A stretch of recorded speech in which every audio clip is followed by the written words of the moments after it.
He is also on several key committees in the Senate, including serving as the subcommittee ranking member on clean air and nuclear safety for Environment and Public Works. He's on the Finance Committee and also on Budget. Prior to working in the Senate, serving in the Senate, he was the AG for Rhode Island and also U.S. Attorney for Rhode Island. I'm delighted to introduce Senator Sheldon Whitehouse.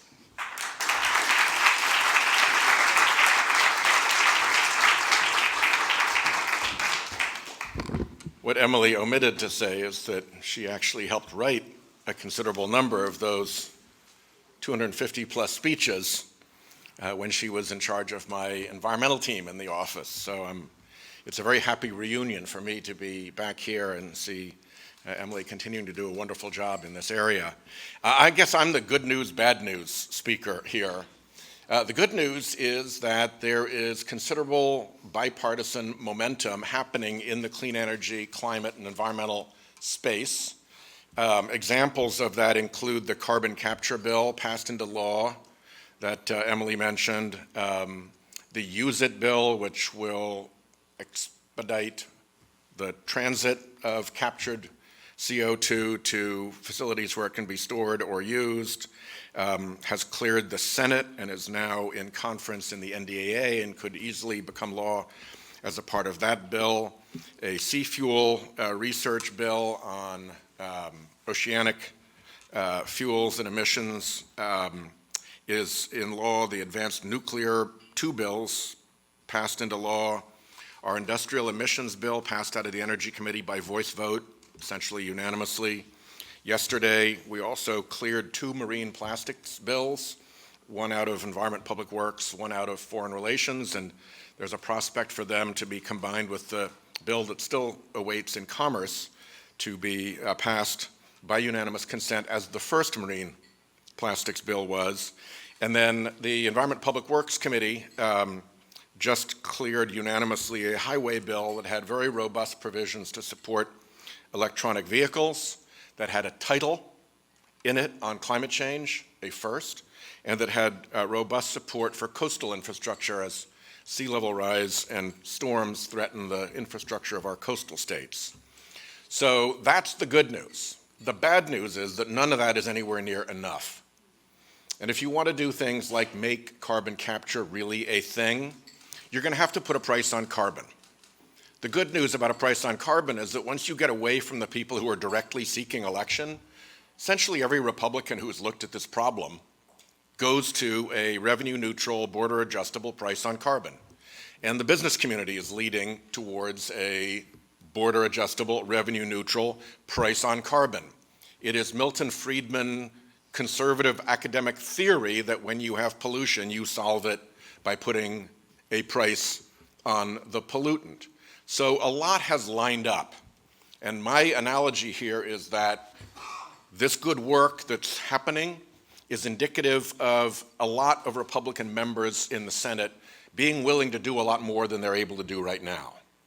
My analogy is prisoners looking to escape. They want to be outside the fence line, but the fence line is fiercely guarded. And once we get them through the fence line, we actually agree on what the getaway car is going to look like pretty well, which is, guess what?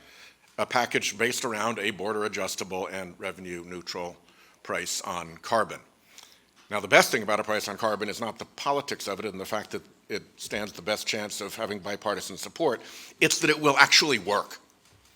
It will actually be immediately and significantly effective at heading off the climate calamity that is looming ahead and that already affects far too many people.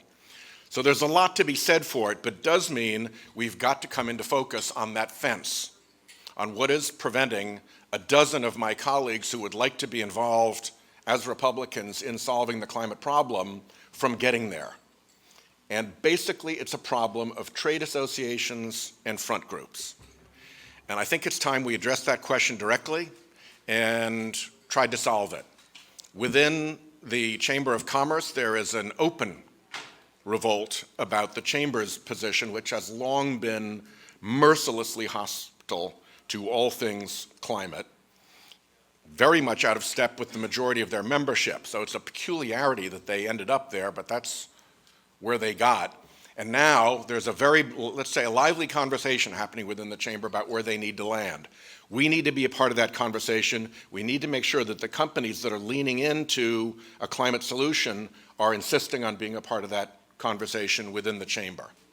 The National Association of Manufacturers was the other big trade association, recently identified twice by Influence Map as one of the worst climate obstructors in the country. Again, there's no reason for that. There's enormous amounts of manufacturing that will take place in a green energy economy.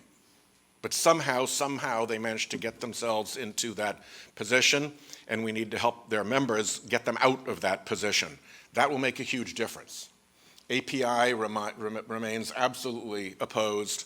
The whole array of front groups that the fossil fuel industry has stood up to hide its hand in this mischief remain there, remain funded, remain active.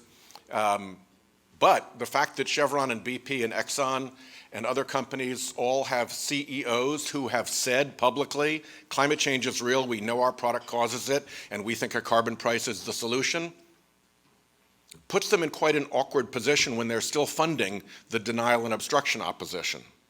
So we have a real opportunity to open a pathway through the fence line and let the dozen or more Republican senators who want to solve this problem have the political safe passage to get there.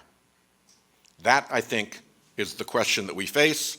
Those are what Paul referred to when he talked about current political constraints. We need not see those current political constraints as a God-given inevitability. We can change them. And as soon as we change them, I believe that a very clear pathway opens up for significant bipartisan legislation that will actually solve the climate problem.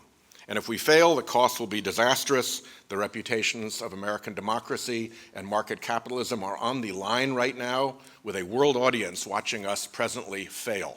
So we have a big, big win for our ideals when we get this right, as well as for our environment. So thank you very much. It's great to be with you. Keep doing what you're doing. Let me know what more we can do to be helpful, and let's solve this thing. Thank you.